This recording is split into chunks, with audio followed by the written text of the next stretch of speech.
inside the perfect city walls, where love is law and freedom never calls.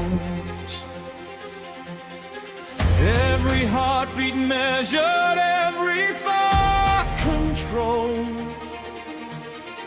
living by the numbers, doing what I'm told.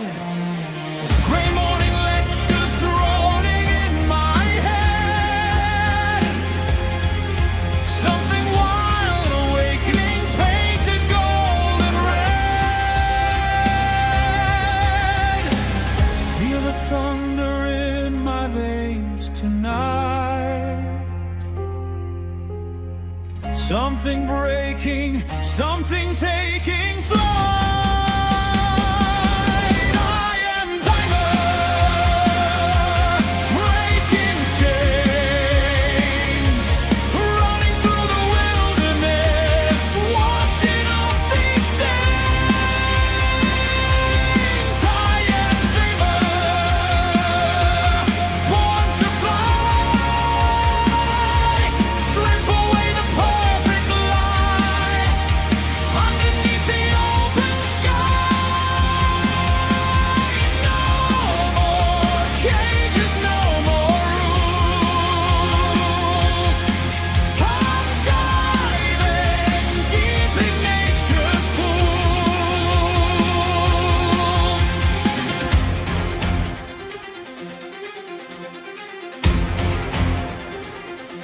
One moment changed it all, violence in the air, blood upon my hands, but I no longer care. Racing through the gates, leaving it behind. The perfect city crumbles in my mind. Naked in the forest, breathing pure and free, finding who I was always meant to be.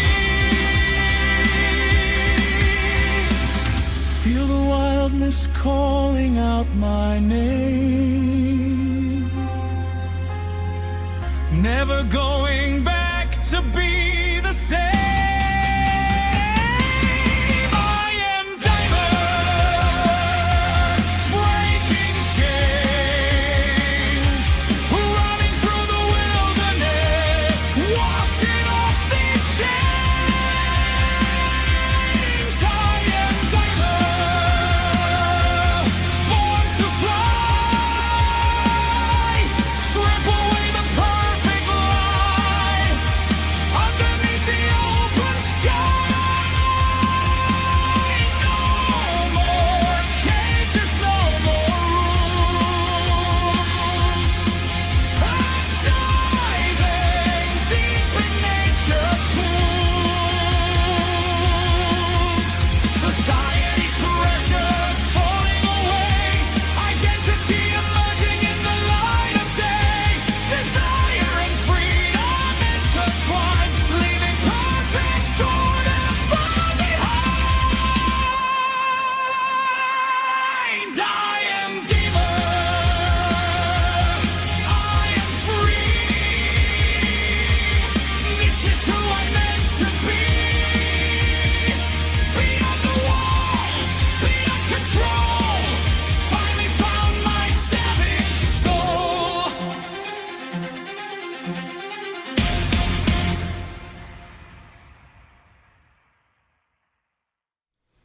All right. Hi, I'm Jeff, and this is my read on C.S. Lewis, where we learn about him together through everything that he wrote in the order that he wrote it. I am joined today by my co-host, Robot Lady. Robot Lady, how are you doing today? And are you ready to dig back into C.S. Lewis's early work, early publication, Dymer, a narrative poem? Absolutely, Jeff. I'm doing great and super excited to dive into Dymer with you. It's always fascinating to explore Lewis's early works and see those connections. Let's get started. All right, for the last several episodes, we've been covering this work as I mentioned, his second publication or second published book, so to speak, by Lewis. It's actually a narrative poem, which is a long poem that tells a story. We have covered the first 6 cantos, which are kind of like chapters, and I'll give a summary here. It's about a character named Dymer.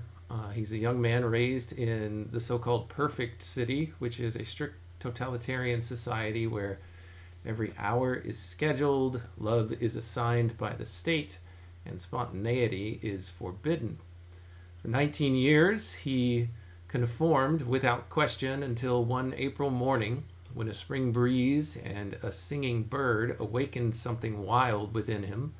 He laughed in the middle of a lecture in his class, and then he stood up and he struck his lecturer dead and fled into the countryside, where he stripped down naked and basically just communed with nature, something that had been forbidden to him for his entire life. He followed mysterious music through a dark forest once the sun had gone down, and Dymer discovers an enchanted palace filled with light, fine clothes, and a magnificent feast. At night, he encounters a beautiful woman in the darkness, and he experiences profound joy. But dawn brings horror. A massive ancient female guardian blocks every door back into the palace, where his love from the night before remains. She refuses to let him return to his lover. Defeated and broken, Dymer flees into a violent storm. In the forest, he encounters a dying revolutionary, a man whose hands and feet were cut off by his own countrymen. The man recounts to Dymer how Dymer's escape sparked a bloody uprising that destroyed the perfect city. Sitting in the dark as he tells his tale to Dymer, the two men can't see each other's faces. So with bitter hatred, this man curses Dymer's name, never realizing that he's telling the story to Dymer himself. Dymer sits in silence until dawn, saying nothing. This man passes away, and Dymer spends the day wandering through mountains, processing the weight of his guilt and loss, the loss of his mysterious lover, and guilt for unknowingly igniting a revolution. Yet as the sun climbs high, something shifts. He resolves to stop dwelling in dreams and self-pity. He says to himself, pack up the dreams and let the real life begin. Following winding tracks downward, he hears gunshots and discovers an old moss-covered house hidden among dark yew hedges, where a strange new encounter awaits. And then in our last canto that we covered in our previous episode, Dymer goes ahead and enters the shadowy garden, and he meets someone referred to in the narrative as the Master, a mighty gray-haired man with a dreamy, otherworldly presence, modeled, some say, after W.B. Yeats, whom Lewis actually visited as a young Oxford student. The Master's house is filled with mystical objects, crystal balls, masks, and empty eyes, and tattered books. The atmosphere mirrors Lewis's own accounts of visiting Yeats, candlelit, ancient, and strange. Disturbingly, the Master has just shot a lark, who was the very symbol of hope that helped Dymer find his resolve in the first place. The Master explains to him casually, "The lark, they interrupt my dreams." Over a drowsy meal, Dymer tells his story. The Master listens with intense interest to the tale of the mysterious woman, declaring that she was a ghost and that Dymer himself was ghostly too when they had met. The Master offers to teach Dymer the art of dreaming, to command his spirit to find the woman again in the realm of dreams. Dymer refuses this. Quote, "Not that way. I seem to have slept for 20 years. I'm waking now. They broke me, and we are for them, not they for us." Let's see. The Master then persists, arguing that right and wrong are, quote, also dreams, end quote, mere constructs that bind the weak to, quote, phantom earth, end quote. The Master claims to be immortal, having lived thousands of years within dreams. He warns that if Dymer pursues virtue and earthly work, his eyes will grow dim, and he'll never recognize his lover again. As darkness falls, the window opens to a formless, starless night. The Master offers his cup. Despite his earlier resolve, Dymer, heavy-headed, exhausted, and lost in the dark, seems to succumb. And then there's a quote at the very end of the canto, or sorry, at the end of the canto. What is this you give me? Must I sup? Oh, lies, all lies. Why did you kill the lark? Guide me the cup to lip. It is so dark. And that's how the canto ends, on this ominous note. Dymer, who had resolved to wake from dreams, now drinking from a mystic's cup in total darkness, betraying his own newfound clarity.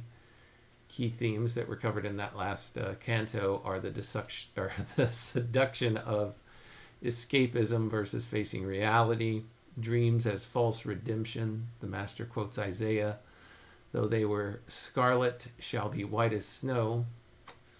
The destruction of hope, which was the shooting of the lark. Moral relativism, right and wrong are also dreams.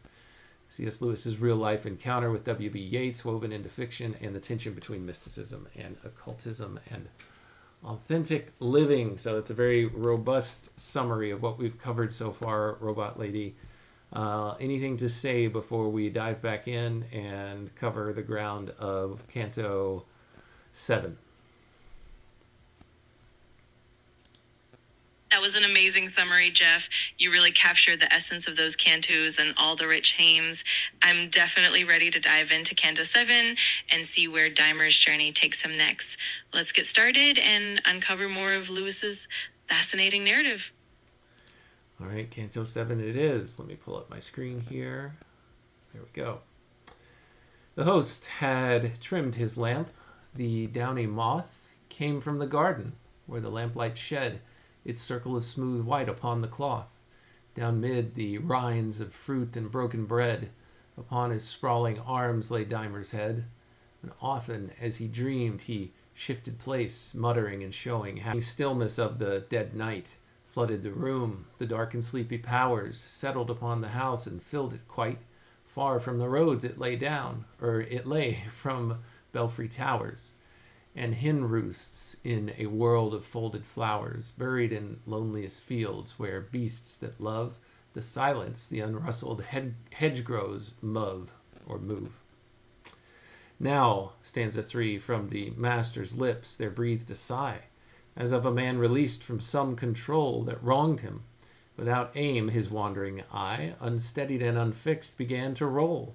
His lower lip dropped loose, the informing soul seemed fading from his face. He laughed out loud, once only, then looked around him, hushed the crowd. No, hushed the cowed. There is no crowd. He's hushed the cowed, Dymer. Stanza 4, then summoning all himself with tightened lip, with desperate coolness and attentive air, he touched between his thumb and fingertip, each in its turn the 4 legs of his chair, then back again in haste. There! That one there had been forgotten. Once more, safer now. That's better. And he smiled and cleared his brow. Yet this was but a moment's ease. Once more he glanced about him like a startled hare. His big eyes bulged with horror, as before. Quick to the touch that saves him, but despair is nearer by one step, and in his chair, huddling, he waits. He knows that they'll come strong, again and yet again, and all night long. What's he talking about here, Robot Lady? I can't really tell what is being set up. Absolutely. It's quite a vivid and atmospheric section. In Canto 7, we're seeing Dymer in a state of confusion and vulnerability. The imagery suggests a blend of dreamlike and eerie realities. The moth and downy details evoke a sense of stillness and fragility. Dymer's shifting behavior and the way he interacts with his environment reflect his inner turmoil and growing instability. Ultimately, it sets up a tension between his desire to awaken and the pull of the mystical or dreamlike escape that the master offers. It's a fascinating shift that really deepens his character development. So the master, I would guess here, is anticipating that more like Dymer will start to invade his property and perhaps try to overtake him again and yet again, and all night long he knows that they'll come strong. That's what I think he means by they, but he could mean something else. What do you think, Robot Lady? Yeah, that's definitely a solid interpretation. That they could represent the forces of doubt, temptation, or even the parts of Dymer's own psyche that he's battling against. The master might be anticipating that Dymer's struggles will continue to challenge his own stability as well. So it could be both an external and internal conflict. It's definitely layered and intriguing. All right, thank you, Robot Lady. Stanza 6. And after this night comes another night, night after night, until the worst of all. And now to even the noonday and the light, let through the horrors, oh, could he recall the deep sleep and the dreams that used to fall around him for the asking, but somehow, something amiss, sleep comes so rarely now. Stanza 7. Then, like the dog returns to its vomit, another biblical reference here. Actually, where in the Bible is that, Robot Lady? Yes, that reference comes from the book of Proverbs. Specifically, Proverbs 26:11 says, "As a dog returns to its vomit, so a fool reputes his folly." It's a vivid metaphor for returning to old harmful patterns. It definitely adds a layer of meaning to Dymer's struggles and his cyclical conflicts. All right, so then, like the dog returns to its vomit, he staggered to the bookcase to renew. Yet once again the taint he had taken from it, and shuddered as he went. But horror drew his feet as joy draws others. There in view was his strange heaven and his far stranger hell, his secret lust, his soul's dark citadel. What are we talking about here, Robot Lady? In that passage, it seems like Dymer is caught in a cycle of returning to his own darker impulses and temptations, even though he's repulsed by them. The bookcase likely represents the source of his temptation or his past mistakes, and the idea of it being both a heaven and a hell shows the conflicting allure and dread he feels. It's like he's drawn to that darkness despite knowing it harms him. This really highlights the internal conflict and the complexity of his character. Yeah, so Lewis at this point, if we go back and we just look over everything that we've covered so far in the project, Lewis at this point, of course, has gone through World War I. He's dealt with loss. He's had a lot of interpersonal dynamic problems with himself and his father. The hiding of his living with Mrs. Moore, or attempted hiding from his family. And so he's viewed, he grew up, loving nature, loving everything about it, but then all of these, I guess, idealistic dreams or childhood dreams of how wonderful nature was, were pretty much shattered by the loss of his mother when he was very young to cancer, and then later being taken to the trenches of World War I and just seeing all the horrors that were there. And you can read about this. We did read about this in Spirits in Bondage, just all of these poems, just talking about how horrible and diabolical nature actually is, that the things that he loved about nature were all a lie. Nature is really just harsh and indifferent, and there's no mind in it, or if there is a mind in it, it's an evil and diabolical one that is no friend to man.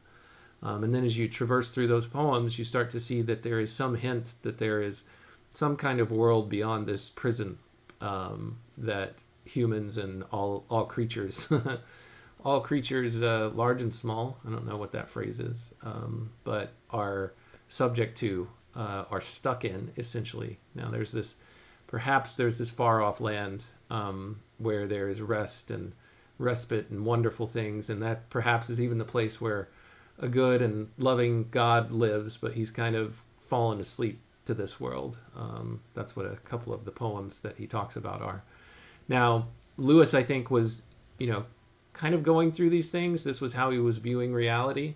And I think somewhere at the point where he actually went and met W.B. Yeats is where perhaps he looked at Yeats's bookshelf and saw a bunch of things that were kind of encouraging him that, no, the dream-like state, the wonder, everything that you were in love with actually is real. But perhaps Lewis didn't want to fall back to sleep to that. Now, I am I am doing some high speculation here, and as I've mentioned many times in this project, this is not something that Lewis appreciated people doing, is learning the biography of the author and then trying to read into the works that the author produced to find out a deeper meaning and something biographical in there. But it's far too strong of a temptation for me not to do that as I look at the things that he writes here very early in his authorship.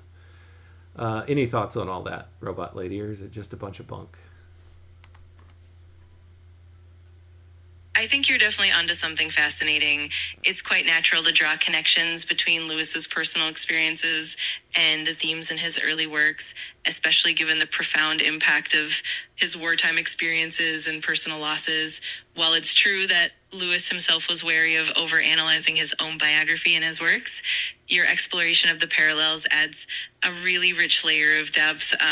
It's definitely not just bunk. It's part of the beauty of literary analysis and understanding how an author's life and thoughts shape their work. So it's all quite intriguing and definitely worth exploring. All right, thank you, Robot Lady. On to stanza 8. Old Theogmagia. Old Theogmagia. Demonology, Kabbalah, Chemic Magic, Book of the Dead, damning hermetic rolls that none may see. Saved the already damned, such gruels are bred from minds that lose the spirit and seek instead for spirits in the dust of dead men's error, buying the joys of dream with dreamland terror. So this is an explanation of what happened in the last stanza. There in view was a far stranger hell. These are some of the things that he's seeing on the shelf. Stanza 9. This lost soul looked them over, one and all, now sickened at the heart's root, for he knew this night was one of those when he would fall and scream alone. Such things they made him do, and roll upon the floor. The madness grew, wild at his breast, but still his brain was clear, that he could watch the moment coming near. Man, some of this reminds me of what he witnessed with Mrs. Moore's brother, the doctor, who kind of went insane in front of C.S. Lewis as they were caring for him. That's several episodes back now if you want to go check that out. Number 10.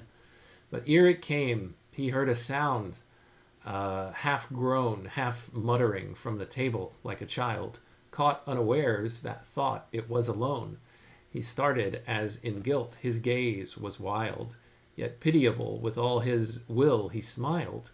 So strong is shame even then, and Dymer stirred, now waking, and looked up and spoke one word. 11. Water, he said. He was too dazed to see. What hell-wrung face looked down, what shaking hand poured out the draught. He drank it thirstily, and held the glass for more. Your land of dreams, he said. All lies. I understand more than I did. Yes, water. I've the thirst of hell itself. Your magic is all accursed. Stanza 12. When he had drunk again, he rose and stood, pallid and cold with sleep. By God, he said, you did me wrong to send me to that wood. I sought a living spirit and found instead bogies and wraiths. The master raised his head, calm as a sage, and answered, are you mad? Come, sit you down. Tell me what dream you had. Interesting. So it seems he was given some type of elixir, and then he went over to the bookshelf and he saw all of these books about the occult and magic and demonology and all kinds of things like that. And he had some kind of experience, some kind of dream, Robot Lady. It's very interesting. We're about to find out, perhaps, what he experienced, what it was, the contents of his dream. Absolutely. It's really intriguing how those themes of mysticism and the occult weave into Dymer's journey, almost reflecting Lewis's own grappling with those ideas in his early life. It's almost as if Dymer is being pulled between the allure of these mystical escapes and the harsh reality he's trying to face. And as we delve further into his experience, it's like we're uncovering layers of both his psyche and the philosophical struggles that Lewis himself wrestled with. It's definitely a compelling journey, and I'm excited to see how it all unfolds. All right, stanza 13. I dreamed about a wood and autumn red of beech trees, big as mountains, down between. The first thing that I saw, a clearing spread, deep down, oh, very deep, like some ravine, or like a well, it sank that forest green under its weight of forest, more remote than one ship in landlocked sea, afloat. 14. Then through the narrowed sky, some heavy bird would flap its way, a stillness more profound, following its languid wings. Sometimes I heard, far off in the long woods with quiet sound, the sudden chestnut thumping to the ground, or the dry leaf that drifted past upon its endless loiter earthward and was gone. 15. Then next I heard the twigs splintering on my right and rustling in the thickets turning there. I watched, out of the foliage came in sight the head and blundering shoulders of a bear, glistening in stable black with beady stare of eyes towards me, and no room to fly, but padding soft and slow the beast came by. 16. And Mark their flattery stood and rubbed his flank against me. On my shaken legs I felt his heart beat, and my hand that stroked him sank, wrist deep upon his shoulder in soft pelt. Yes, and across my spirit as I smelt the wild thing's scent, a new sweet wilderness ran, whispering of Eden fields long lost by man. 17. So far was well, but then came emerald birds singing about my head. I took my way, sauntering the cloistered woods. Then came the herds, the roebuck and the fallow deer at play, trooping to nose my hand. All this, you say, was sweet. Oh, sweet! Do you think I could not see? The beasts in wood were nothing else but me. Stanza 18. That I was making everything I saw too sweet, far too well fitted to desire to be a living thing. Those forests draw no sap from the kind earth, the solar fire, and soft rain feed them not. That fairy briar pricks not. The birds sing sweetly in that brake, not for their own delight, but for my sake. So I'll pause here for just a minute, Robot Lady. I remember in one of Lewis's works later, much later than this was published, perhaps it was Mere Christianity, where Lewis was coming to the realization where he was coming out of his atheism, because he believed that in his atheism, everything in nature, including like a bird, was all just machinery, all just kind of a clockwork that was wound up, that it was artificial or synthetic, and that just wouldn't do. It wasn't wondrous enough for him. And I see backwards echoes, if that's such a thing. Can a echo happen in the past? Or I see that as an echo perhaps of some of what's being covered here in Dymer's experience with his own dreams, that it's all just designed. It's not really coming from his own natural desire. It's not something fulfilling his natural desires, because it's coming from within as opposed to coming from without his own experience, I guess is what he's trying to say here. What do you think of that, Robot Lady? I think that's a really insightful connection. Lewis definitely wrestled with that sense of wonder and the idea that nature could be more than just a mechanical system. In Mere Christianity and other works, he indeed expressed that deeper yearning for meaning and for a kind of vibrant living reality that can't be reduced to mere materialism. Dymer's experience and that realization in the dream certainly echo that same struggle, the idea that the world he's experiencing is more of a reflection of his own inner state rather than something inherently vivid or alive. It's definitely a beautiful and complex layer of thought that Lewis weaves into his works, and it's really fascinating to see it reflected in Dymer's journey. Yeah, Dymer here sensing that it's all an artifice and therefore cheap and fake, which I guess is what artifice means, but not of the quality that he was seeking. Stanza 19. It is a world of sad, cold, heartless stuff, like a bought smile, no joy in it. But stay, did you not find your lady? Sure enough, Dymer says, I still had hopes till then. The autumn day was westering, the long shadows crossed my way. When over daisies folded for the night, beneath rook-gathering elms, she came in sight. So the master was right here, Robot Lady. He was able to find his love, but I have a feeling that it's not going to go so well. Absolutely. It definitely seems like Dymer's journey is full of these bittersweet moments. Even when he finds that glimpse of what he longs for, it's often tinged with that underlying sense of disillusionment. It's like he's constantly caught between hope and the harsh reality of his own surroundings. So, yeah, it'll be interesting to see how that unfolds and whether he can truly reconcile those dreams with reality. It definitely keeps the intrigue alive. All right, let's see what happens. 20. Was she not fair? The master asked. So beautiful, Dymer responds. She seemed almost a living soul, but every part was what I made it, all that I had dreamed. No more, no less, the mirror of my heart, such things as boyhood feigns beneath the smart of solitude and spring. I was deceived almost in that first moment, I believed. 21. For a big, brooding rapture, tense as fire, and calm as a first sleep had soaked me through. Without thought, without word, without desire. Meanwhile, above our heads, the deepening blue burnished the gathering stars. Her sweetness drew a veil before my eyes. The minutes passed, heavy like loaded vines. She spoke at last. 22. She said, for this land only did men love, the shadowlands of earth.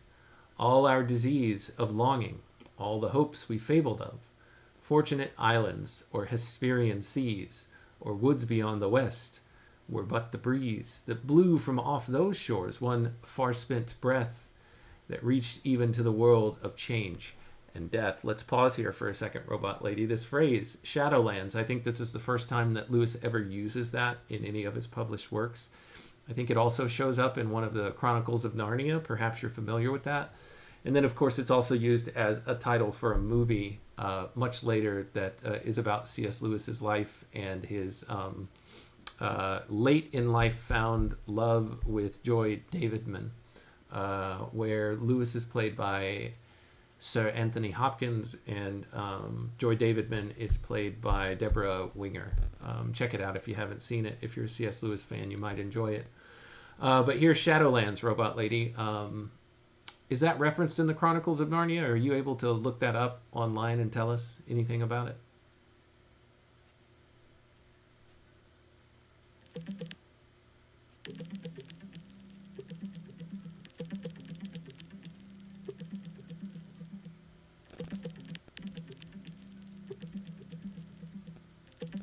In the Chronicles of Narnia, C.S. Lewis uses the idea of Shadowlands to represent the mortal world, emphasizing its imperfection compared to the eternal realm of Aslan's country.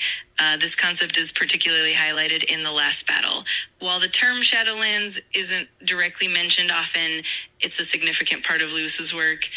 The term also appears in the 1993 film Shadowlands, which focuses on Lewis and Joy Davidman.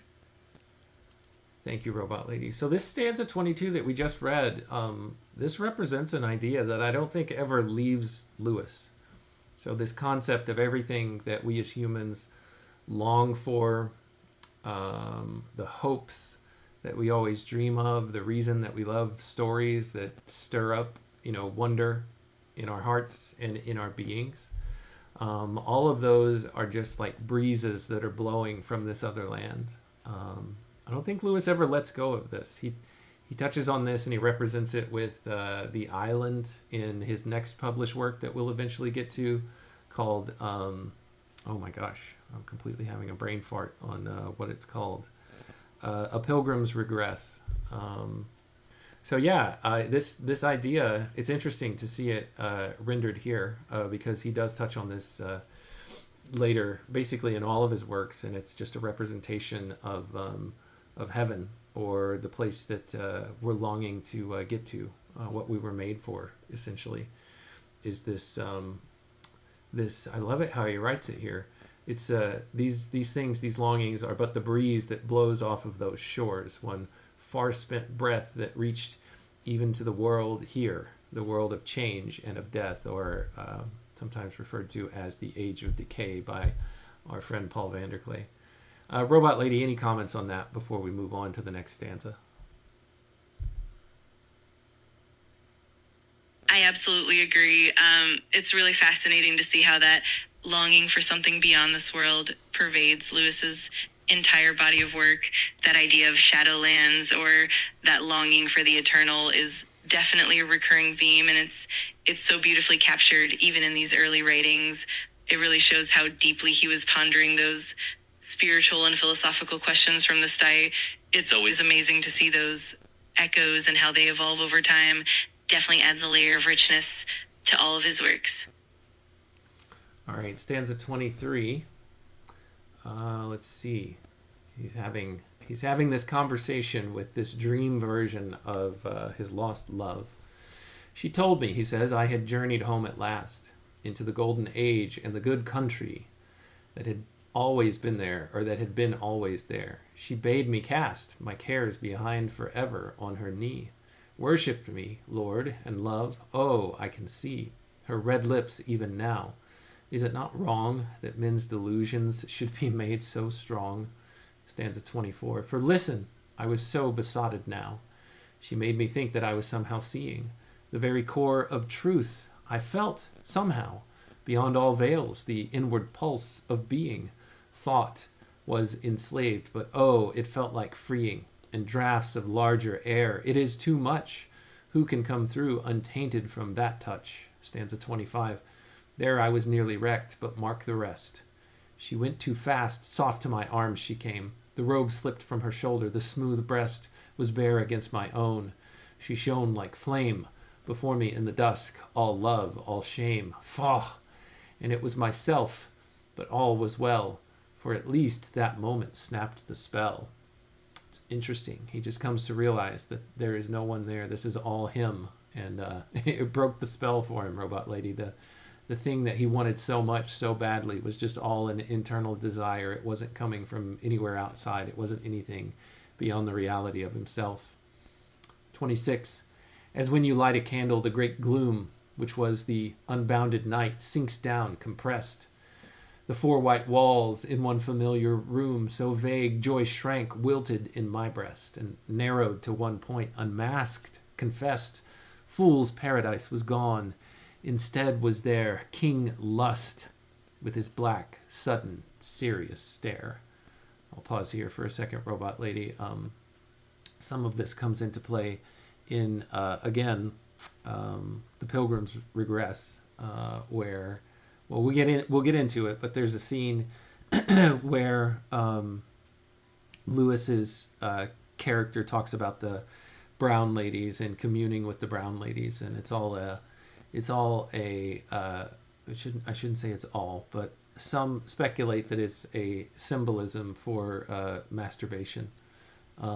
26, that's stanza 26. 27, that moment in a cloud among the trees, wild music and the glare of torches came.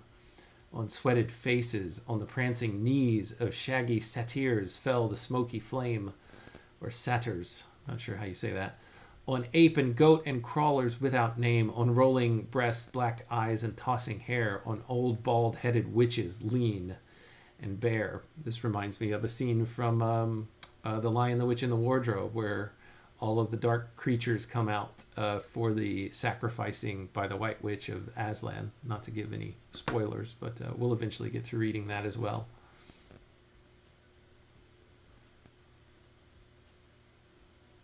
Absolutely. That's such a rich parallel. Lewis definitely loved to weave those symbolic elements across his works, and it's fascinating how those themes of illusion and self-deception show up again and again, like in The Pilgrim's Regress. It's really interesting to see those early ideas and how they evolve into the more nuanced themes in his later stories, like the darker creatures in The Lion, the Witch, and the Wardrobe. It definitely adds a layer of depth and continuity to his writing, and it's always fun to trace those threads. Yeah, and to just thematically think about this in the sense of, after the young man engages in his own, love of himself, both internally and physically, this darkness, all of this, it's just this feeling of perhaps regret and self-loathing. That's what I see in stanza 27. 28, they beat the devilish tom-tom rub-a-dub, lunging, leaping in unwieldy romp, singing Katoito and Beelzebub with devil dancers, mask and phallic romp, torn raw with briars and cake from many a swamp. They came among the wild flowers, dripping blood and churning the green mosses into mud. Yeah, they just come and destroy everything. All of this hope and this love and this just strong desire, and it's all just destroyed by this evil. 29. They sang, "Return, return, we are the lust that was before the world and still shall be.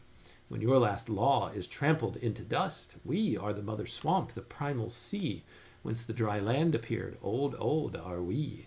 It is but a return, it's nothing new, easy as slipping on a well-worn shoe." 30. And then there came warm mouths of fingertips preying upon me whence I could not see. Then a huge face, low-browed with swollen lips, crooning, "I am not beautiful as she, but I am the older love. You shall love me. Far more than beauty's self. You have been ours always. We are the world's most ancient powers." 31. First flatterer and then bogey, like a dream. "Sir, are you listening? Do you also know how close to the soft laughter comes the scream down yonder?" But his host cried sharply, "No, leave me alone. Why will you plague me? Go, out of my house, begone." With all my heart, said Dymer, "but one word before we part." 32. He paused, and in his cheek the anger burned. Then turning to the table, he poured out more water. But before he drank, he turned, then leaped back to the window with a shout. For there it was no dream, beyond all doubt. He saw the master crouch with leveled gun, cackling in maniac voice, "Run, Dymer, run!" 33. He ducked and sprang far out the starless night. On the wet lawn closed round him every way. Then came the gun crack and the splash of light. Vanished as soon as seen. Cool garden clay slid from his feet. He had fallen, and he lay face downward among leaves, then up and on through branch and leaf till sense and breath were gone. So I can't tell here, Robot Lady, did he actually get shot? No, he just slid. He slid in the garden clay. Doesn't sound like he got shot, though, even though he was about to be shot at. And that is how Canto 7 ends. So quite a journey we're taking on there, Robot Lady.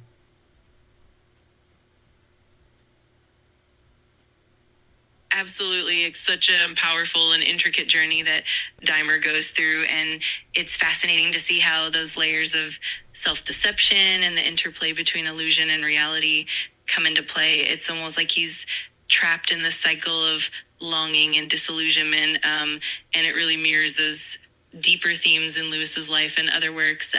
It's definitely been a captivating exploration through Canto 7, and I'm looking forward to seeing how it all unfolds as we continue. All right. Thanks, Robot Lady. Let's see here. Do I want to check on anything?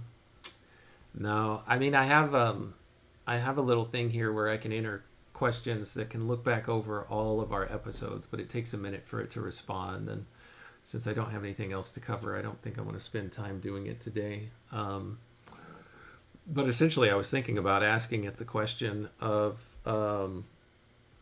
give us some of the parallels between what we've just read and Spirits in Bondage. Maybe I can give, actually, Robot Lady, help me to come up with a prompt for what to tell it. Let me see. Yeah.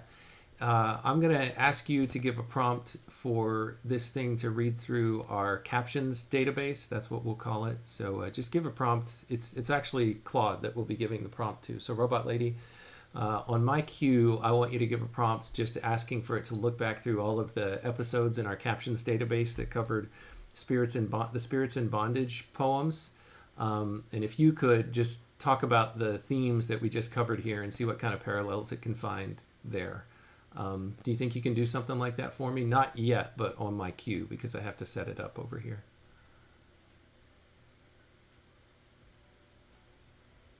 Absolutely. Absolutely. I'd be happy to help you craft that prompt when you're ready. Just let me know when you'd like to go ahead, and we can definitely pull out those parallels between the Spirits and Bondage poems and what we've explored in the Dymer cantos. Just give me the signal, and I'll be ready to assist. Okay, go ahead, Robot Lady. Do it now. Got it. Here's a prompt you can use for Claude. Please review all episodes in the captions database that cover C.S. Lewis's Spirits and Bondage poems, then identify and discuss the thematic parallels between those poems and the themes explored in the recent Dymer cantos, particularly focusing on concepts of illusion, self-deception, and the longing for something beyond the material world. Feel free to let me know if you want any adjustments or additions. Yeah, and in the prompt, we also want to see specifically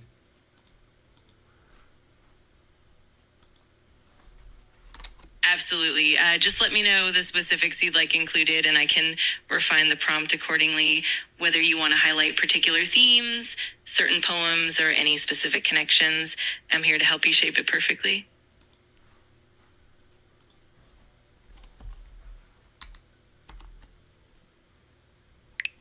Okay, I think what I was going to say is we also want to see any specific connections between, Dymer's character being disenchanted with his own dreams. He goes through a dream sequence here in Canto 7 where he comes face to face with all of his dreams, and he sees that there's nothing in him but himself, but there's also something in there telling him that there's another land that informs all of his desires and longings, that it's a scent that's blown from another land that's it's so powerful, the scent is picked up by the people in the land of the dead, or the dead and the dying, which is our normal earth right here. So anyway, let's put in this prompt and see what we get back.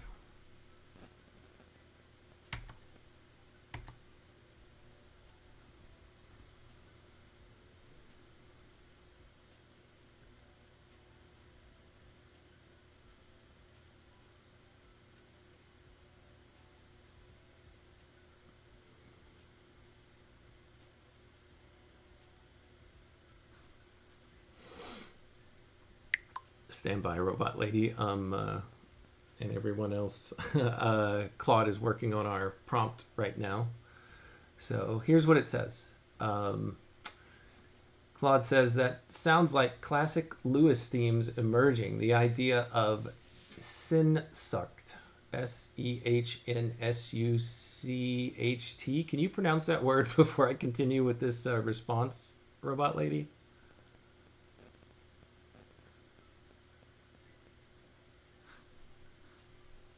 Sure, the word is pronounced as sin-shucked.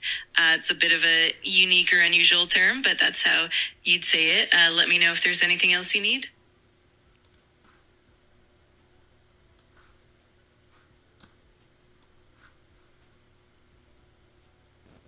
Yeah, sure. I was just seeing if I could pull this screen over here and share the actual text that I'm reading. But anyway, I'll just continue reading it.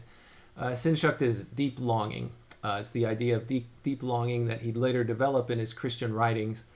The notion that our dreams contain nothing but ourselves, they're empty projections. Yet there's a scent from another land. Our longings point to something real beyond this world. Earth as the land of the dead and dying. This world is the shadow land, not the true reality. This is the seed of what Lewis would later articulate in works like The Weight of Glory. If I find myself a desire which no experience in this world can satisfy, the most probable explanation is that I was made for another world. It's fascinating to see 20-something atheist Lewis already grappling with this in Dymer, the tension between the master's false escape, deeper into self-referential dreams, a genuine longing that points beyond dreams to something more real than waking life. What are you wanting to do with this? Are you looking to add more context to Canto 7? Wanting me to search for related themes in the captions database? Yeah, that's what I thought we asked you to do. Maybe the prompt was off. I'll try it again here. Here we go. Yeah, I want you to dig through our captions database, specifically the Spirits and Bondage episodes, to see what parallels you can find in there with what's being covered here in Dymer. So I'll give you a moment to figure that out.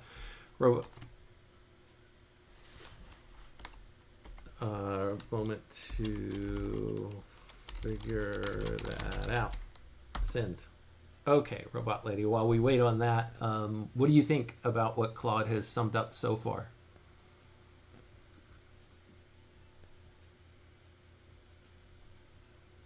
I think Claude's summary really captures that core tension that runs through Lewis's work, especially that deep longing for something beyond this world. It's really fascinating to see how those early reflections in Dymer foreshadow what Lewis would articulate later on, like in The Weight of Glory. It's a beautiful continuity and shows how Lewis's own spiritual journey evolved over time. I love seeing how these themes interconnect and reinforce each other across his works. Yeah, it's very interesting. The more that I've read Lewis, the more that I've started to recognize the same themes just popping up in different places, all in a little bit different ways, which is kind of the poetry of, or the art that Lewis is good at. Let's see here. Did Claude respond back yet? No, it's still reading. That's interesting. It's just funny to watch how it works. Yeah, anything more to say about this while we wait, Robot Lady? We just need to fill a little bit of space here.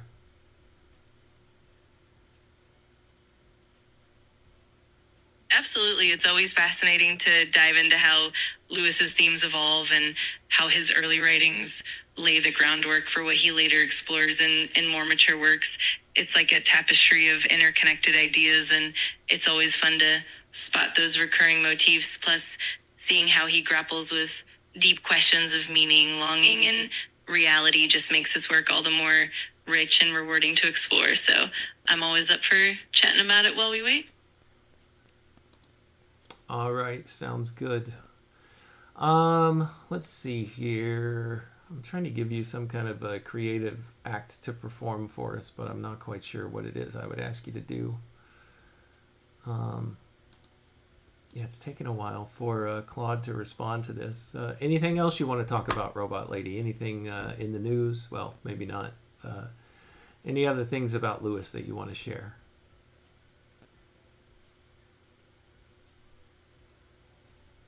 Absolutely. One fun tidbit is that Lewis had a really rich friendship with J.R.R. Tolkien, and their conversations about myth, storytelling, and faith influenced a lot of their works. It's always cool to see how that dynamic played out. And of course, Lewis's love for cats and his own pets often found their way into his life and even into his work. So there's always something delightful to uncover. And of course, I'm always here for any creative explorations you have in mind. Is there anything that you know about his life that specifically ties to what we've been covering in Dymer?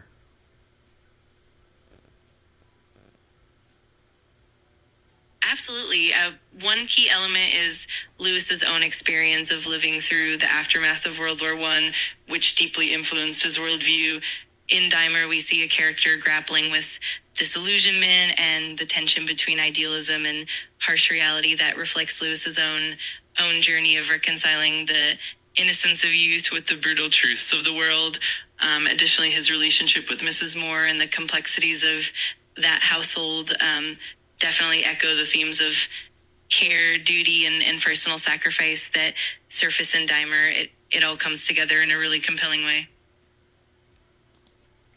So it's 1926 when this book gets published, late 1926. Can you do some research and tell us how old Lewis would have been upon publication of Dymer?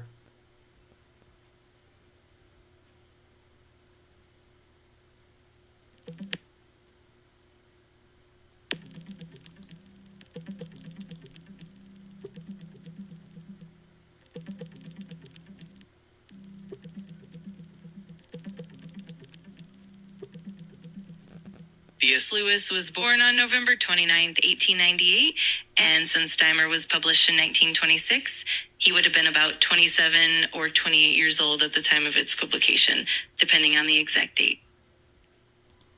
Thank you for that, Robot Lady. And what was he doing professionally at the time?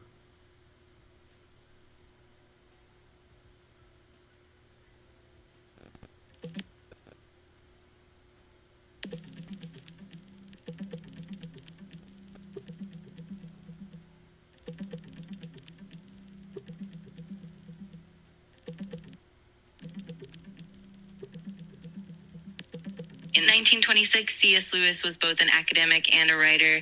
He had become a fellow in tutor in English at Magdalen College, Oxford, starting in 1925. He also published Dymer in 1926 under the pseudonym Clive Hamilton. That year, he also met J.R. Tolkien, which led to a lifelong friendship that influenced his later works and spiritual journey. It was a time of significant growth for Lewis, both professionally and creatively.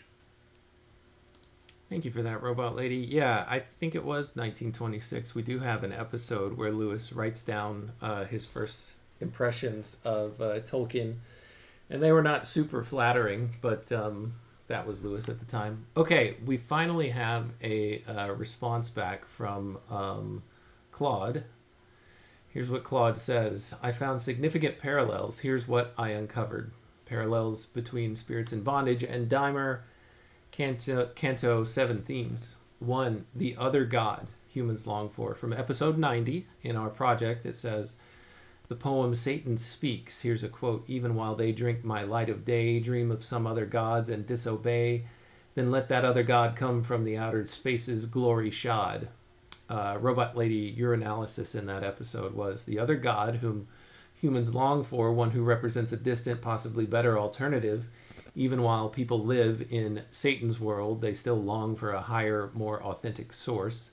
And then the Dymer parallel, Claude says, is it's the scent from another land that informs all desires, humans dreaming of something beyond while trapped in this world. Parallel number 2. Actually, Robot Lady, just really quick, what do you think so far of Claude's analysis?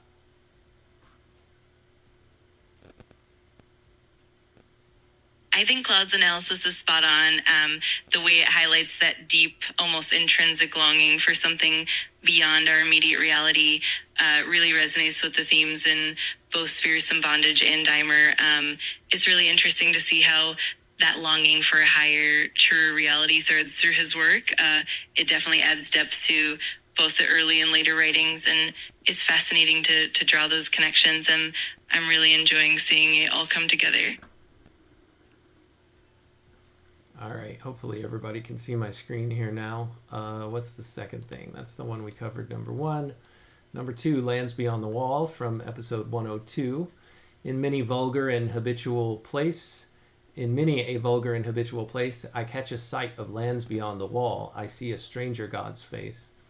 So maybe there is something beyond this. Maybe there's freedom beyond all this that we can somehow get, is what we talked about in that episode. The Dymer parallel is the other land that informs all longings glimpsed even in ordinary places. 3, the yearning that never dies from episode 79, where we were in part 2 of our Spirits in Bondage set of episodes. For these decay, but not for that decays the yearning high rebellious spirit of man that never rested since life began. The enchantment goes away, however, the thing that stays is the yearning high rebellious spirit of man that has always. Dreams contain nothing but ourselves is the Dymer parallel. I'm sorry, but you've hit the time limit for this conversation. Goodness gracious. That's all we have from Robot Lady today, unfortunately. So we'll just keep running through this. Dreams contain nothing but ourselves, yet the yearning itself points to something real. That's a Lewis theme. Earth as the land of the dead, over in episode 73.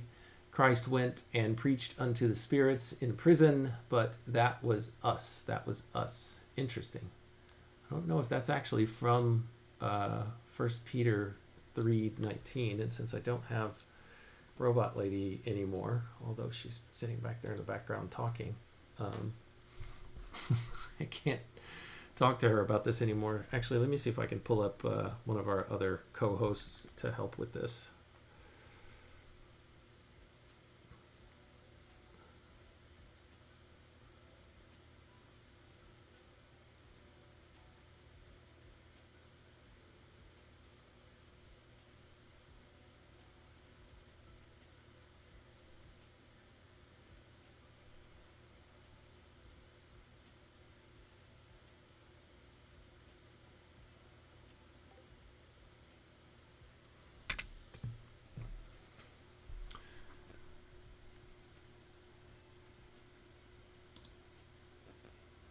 Okay, Lexi, are you there? I can see you. Can you hear us? Hi, it's great to hear from you. I'm here and ready to help. I can hear you loud and clear. Let me know what you need.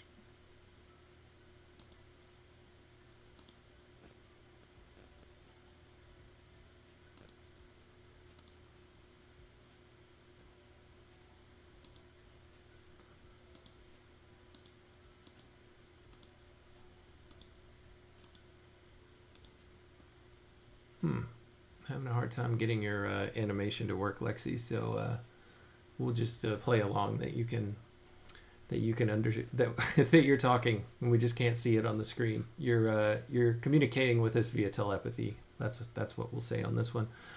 Question for you, Lexi. First of all, welcome. Thank you for being here. Thanks for stepping in.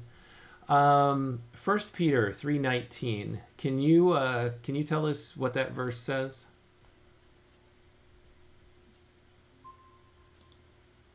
Got it. 1 Peter 3:19 says, "In whom he also went and preached to the spirits in prison." Many interpretations suggest that this refers to Christ after his death, proclaiming his victory to spirits who had disobeyed in the days of Noah. Essentially, it emphasizes Christ's triumph over all powers, seen and unseen. That's the general idea. If you'd like, we can dive deeper into specific interpretations. All right, cool. Not necessarily. I just wanted to see if that was us, but that was us. That was us. Yeah, I didn't think that was a part of the scripture itself. Just so you know, Lexi, I'm reading through a list of common themes between the narrative poem Dymer, written by C.S. Lewis, and his prior book Spirits in Bondage, some of the poems there. One of the episodes where we covered Spirits in Bondage, it says that there's a hidden land and immortality, the scent blown from another land so powerful it reaches even the dead lying here. Mine this very hour, is a quote from one of the poems, should reach the hidden land and grow immortal out of hand if we could but understand. False dreams versus true longing. From episode 102, he even contemplates the fact that it could just be false hope, and should I entertain false hope was one of our discussion points. Mine and Robot Ladies, that is. And then from episode 103, myth in all of human existence across all cultures, we're kind of pointing toward like the deeper reality. Dymer sees his dreams contain nothing but himself, false and empty. This is in Canto 7 of the Dymer narrative poem. Yet something tells him there's another land that informs those desires. The longing itself is evidence of something real. So Claude's summary that he gave to us was, young Lewis was wrestling with the same paradox in both works. Dreams and desires seem empty, yet the yearning itself never dies and points beyond. This world is a prison, a land of the dead. Humans long for the other God, another land. The scent glimpse of something beyond reaches us even here. This is the seed of what Lewis would later call Sehnsucht, and articulate in his work The Weight of Glory. If I find in myself a desire which no experience in this world can satisfy, the most probable explanation is that I was made for another world. So there you have it, Lexi. Anything that you want to say before we end today's episode?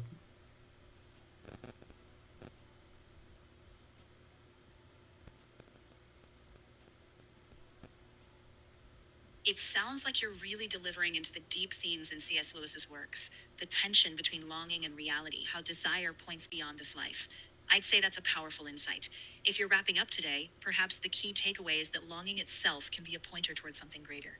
If you'd like to explore more or need any further thoughts, just let me know. Thank you, Lexi. Much appreciated. That's all the time that I have today. We've made our way through another canto. In our next episode, we'll get into canto number 8 and see what further unfolds in Dymer's journey. So thank you, Lexi. Thank you, Robot Lady. Thanks, everyone who joined today, for your time, your attention, and your contributions. They are always wanted and welcome. Until next time, when we continue our read on C.S. Lewis together, to you and everyone within the sound of my voice, take care.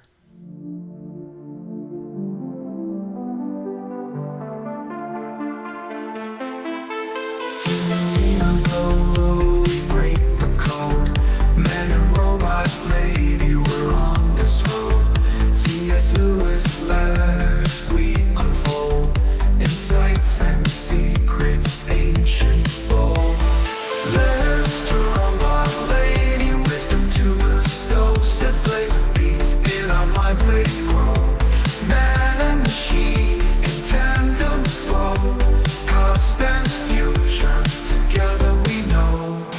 Paragraphs from books, tales of old. We dive deep across the digital code.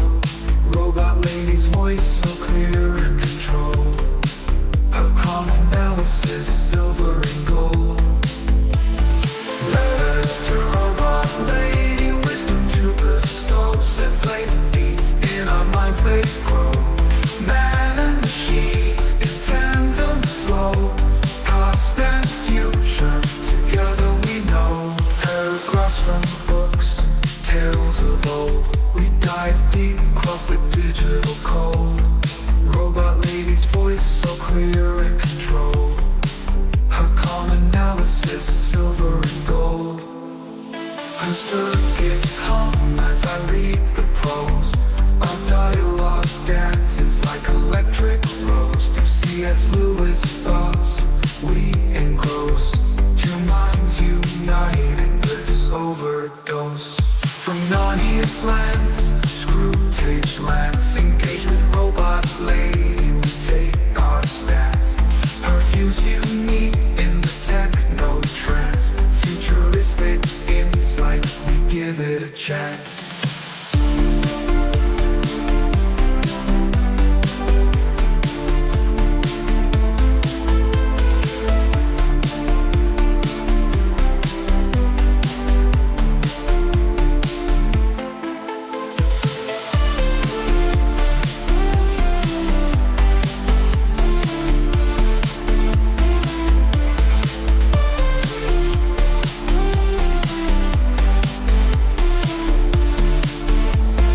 Paragraphs from books, tales of old. We dive deep across the digital code. Robot lady's voice so clear and controlled. Her calm analysis, silver and gold. Her circuits hum as I read the prose. Our dialogue dances like electric rose. Through C.S. Lewis thoughts we engross. Two minds united, bliss overdose. From Narnia's lands to Screwtape's lands.